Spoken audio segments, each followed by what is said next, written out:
Did the United States bomb Iran because of a potential threat of nuclear war and weapons of mass destruction, or because of a new Silk Road? Let me try to explain without getting too nerdy. And all of this revolves around trade, tariffs, taxes, different countries, and world history going back thousands of years. This is a map of the Silk Road circa 1 Common Area, or 1 CE. It's showing you the main route that people would take from the west to the east, which is China, where they would get teas, dyes, and perfumes and porcelains. And the Western European countries would trade with them horses, camels, honey, wine, and gold. And then China invented gunpowder, and that accelerated their trade and their value. So now everybody want to trade with the East. Everybody want to go to China and trade with the East. And going back and looking at that map, you can see there'll be a lot of problems along the Silk Road, because you got to deal with certain cultures and kingdoms and people paying taxes and tariffs to travel through their country, and wars are being made because of that road. And that's why China built the Great Wall of China, to keep people out and to keep that Silk Road beneficial to China or to that region. And the one thing that could affect the Silk Road and affect China and affect all the countries in between is competition. And one way for the Western countries to compete is an alternate route.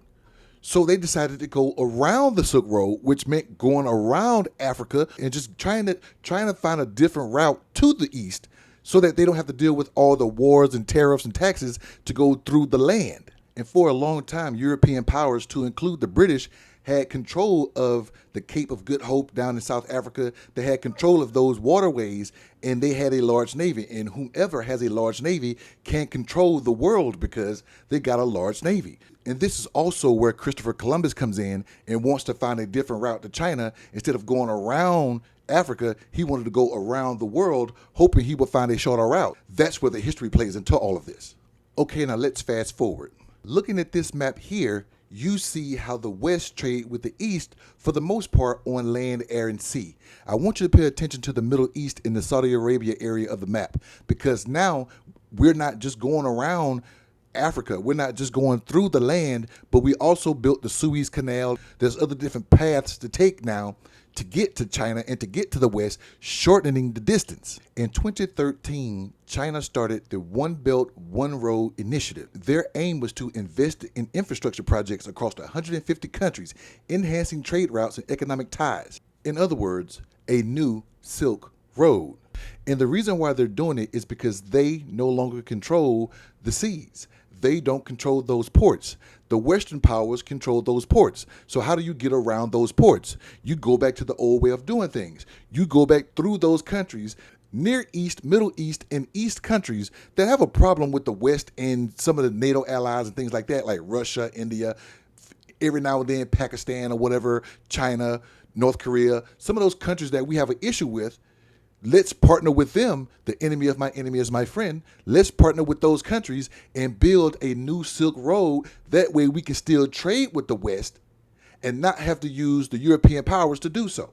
The BRI seeks to improve connectivity and cooperation among participating countries, facilitating trade and investment. It includes a wide range of infrastructure projects such as railways and roads, ports and airports, power plants, and telecommunication networks. As of early 2024, the BRI has been linked to over $1 trillion in investments and has signed more than 200 cooperation agreements with various countries. The initiative is expected to boost global trade and economic growth, with estimates suggesting it could increase world GDP by $7.1 trillion annually by 2040.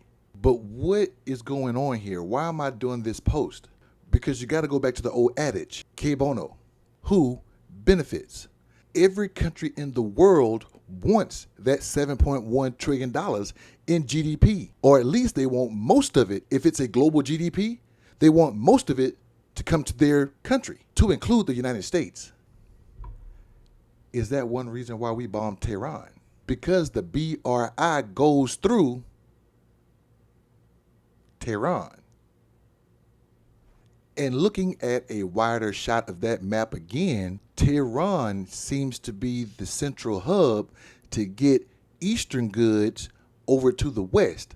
So if you can take out Tehran because they got weapons of mass destruction or whatever, you can control that port to get everything back to the West. Or at least that's my conspiracy theory.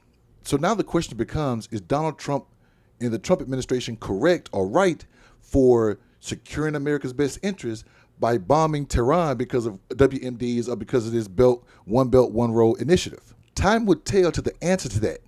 But what I will tell you is this can be the start.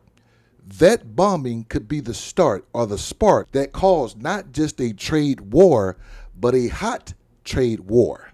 And it will be global. What do you think?